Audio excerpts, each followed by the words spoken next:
was spin. Oh mama, I wanna be.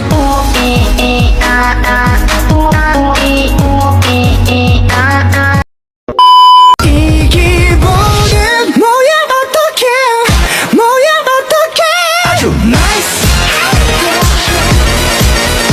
아주 nice nice 아주 nice. Assalamualaikum warahmatullahi wabarakatuh. Kami dari kelompok 3 ingin mempresentasikan hasil diskusi kami tentang teori pertumbuhan ekonomi historis. Sebelumnya perkenalkan, nama saya Ibu Rosi. Saya Fazli Apriliani. Saya Indra Rita Resti. Yang pertama adalah Friedrich. Friedrich adalah seseorang ekonom Jerman. Dia lahir pada tanggal 6 Agustus 1789 Jerman. Menurut ia, perkembangan ekonomi sebenarnya tergantung pada peran pemerintah, organisasi swasta, dan lingkungan kebudayaan. Pendekatan Friedrich dalam menentukan tahap-tahap perkembangan ekonomi berdasarkan cara produksinya. Ada 4 tahapan menurut Friedrich. Yang pertama adalah masa berburu atau pengembara. Pada masa ini manusia memenuhi kebutuhan sangat tergantung pada alam. Mereka hidup secara berkelompok dan berpindah-pindah suatu daerah ke daerah lainnya. Jika makanan di sekitarnya, mereka akan segera pindah ke tempat baru yang dapat membuat kehidupan bagi mereka. Yang kedua, masa berternak dan bertani. Pada masa ini mereka mulai hidup menetap, bercocok tanam dan bertani. Mereka tidak lagi sepenuhnya bergantung pada alam. Mereka mulai mencoba memelihara hasil buruan yang masih hidup dan menanam jenis tumbuhan yang mereka dapatkan dari tempat lain. Yang ketiga adalah masa bertani dan kerajinan. Pada masa ini peradaban mulai meningkat sehingga kebutuhan mereka bertambah. Untuk mencukupi kebutuhannya, mereka berusaha untuk memperluas lahan pertanian dan berusaha membuat kerajinan-kerajinan tangan untuk mengisi waktu luangnya setelah bertani. Yang keempat, masa kerajinan, industri, dan perdagangan.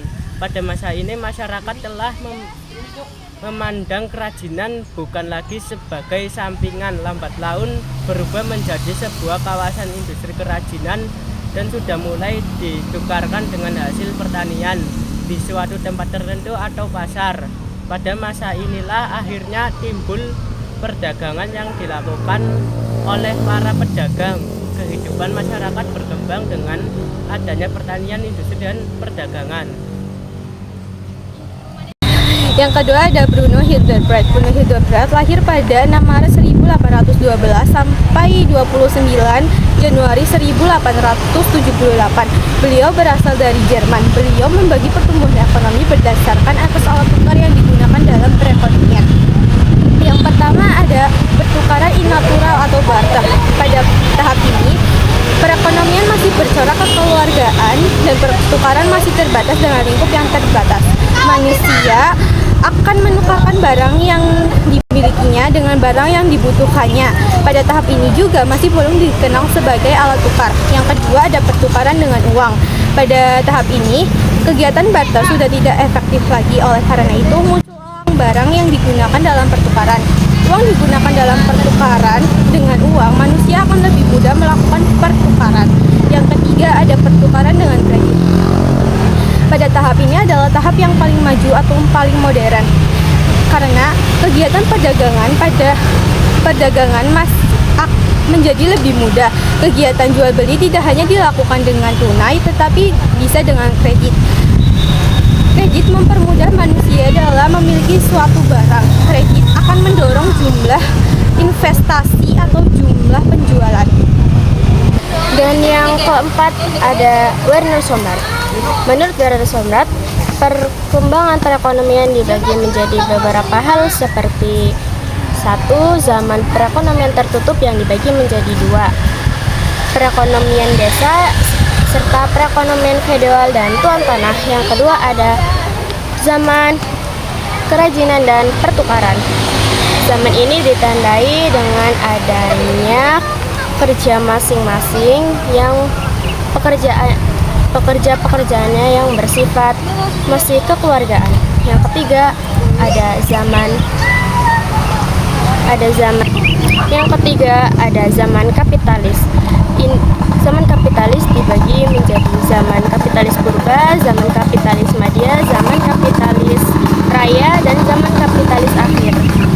Thank you, everyone! Thank you, Elmer! Go!